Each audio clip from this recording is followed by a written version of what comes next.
For a moment, Ibrahim thought he had misunderstood her. Not because the words were unclear, because Eleanor Whitmore did not sound like a woman ending something. She sounded like someone trying to survive it. The kind that doesn't leave room for us.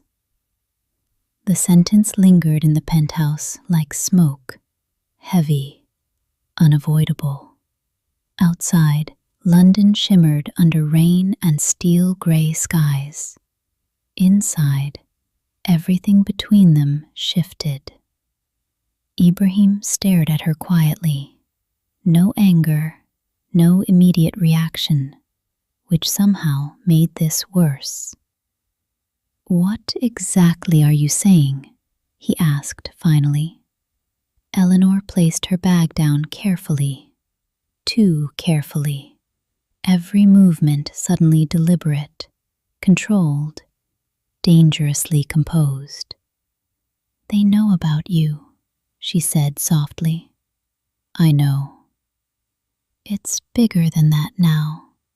A pause. "My firm is preparing a major acquisition involving the resort group."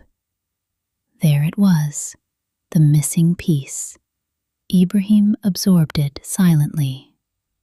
"So that's why the photos matter." "Yes." "You didn't know before?" "No." That answer, at least, was honest. Silence settled between them again, but this silence felt different. Not intimate, fragile. "They think I'm compromised," Eleanor continued. "And are you?" The question landed gently, but directly. Eleanor looked away first, which answered him. "They're watching everything now," she said. "My calls, my movements, every decision." "That sounds paranoid." "It sounds realistic." Ibrahim let out a slow breath. "And what happens if you ignore them?" Eleanor laughed quietly, but there was no humor in it. "You really don't understand how these people operate." "Then explain it." She stepped closer to the window, arms folded tightly now. "When you reach certain levels," she said carefully, "power stops being about money." "What is it about?" "Access, trust, perception." She turned back toward him.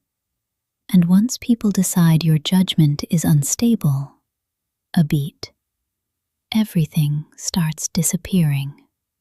Ibrahim watched her closely. "You're scared?" "No," she replied automatically, then stopped, because lying suddenly felt exhausting. "Yes," she admitted quietly, "I am." That honesty cracked something open between them. For a second, he saw the woman beneath the control again. Not the executive, not the strategist, just Eleanor. Tired, conflicted, terrified of losing the life she spent years building. And he loved her enough to understand that, which made what came next infinitely harder. "So what now?" he asked softly. Eleanor's expression shifted immediately, guarded again. "You go back." The words came too fast, too rehearsed, as if she had repeated them to herself all the way home. Ibrahim stared at her. "Back to the Maldives." "Yes." "And that's it?" Eleanor's jaw tightened. "It has to be." A long silence followed. Then, "No." The word was calm, certain. Eleanor blinked. "What?" "No," Ibrahim repeated. "You don't get to decide this alone." Her frustration surfaced instantly. "You think I want this?" I think you're running. I'm protecting what's left of my life. And what am I?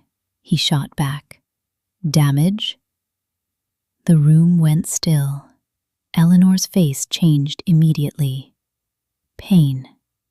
Real pain. That's not fair. Neither is this. For the first time since arriving in London, Ibrahim looked angry. Not loud, not explosive. Worse. Controlled disappointment. I crossed the world for you, he said quietly. And the moment things became difficult, he shook his head slowly. You started calculating exits. That hit exactly where it was supposed to, because he was right. Again. Eleanor moved toward him, desperate now, not polished, not composed. You think this is easy for me? She whispered. I think you've spent your entire life believing love should never cost you anything. Her breath caught sharply. That's not true. Isn't it? He stepped closer now, close enough that she could feel the hurt radiating off him. You want me, he said quietly, but only if wanting me doesn't destroy the version of yourself you worked so hard to become. Silence. Crushing silence. Because that was the truth she could not escape.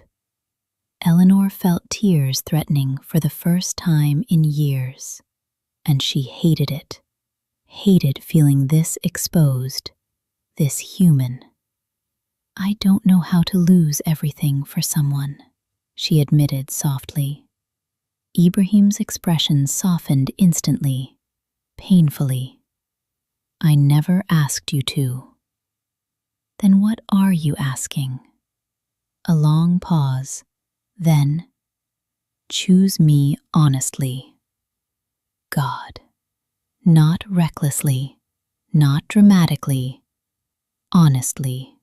And somehow, that was harder.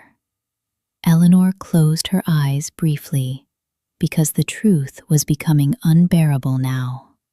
She loved him, actually loved him, not as fantasy, not as escape, but as something real enough to dismantle her carefully controlled life. And she didn't know if she was brave enough for that. Her phone buzzed suddenly. Again. Both of them looked down. Unknown number. Another message. Eleanor opened it carefully and froze. This time, it wasn't just a photograph. It was a document.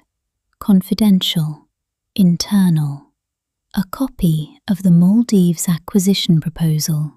Her blood turned cold. What is it? Ibrahim asked immediately. Eleanor looked up slowly, fear returning instantly. Someone inside the firm is leaking information. Another message appeared beneath the document. Next time, it goes public. Ibrahim moved closer.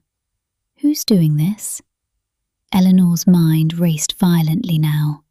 Richard, the board, someone internal, someone watching, someone escalating. And then she realized something even worse. This was no longer just about ending the relationship. Someone wanted leverage, pressure, control, which meant one thing: walking away from Ibrahim might not even save her anymore. For the first time all night, true panic hit. Because now, she wasn't just protecting her career, she was trapped inside someone else's game. And whoever was playing it had only just begun.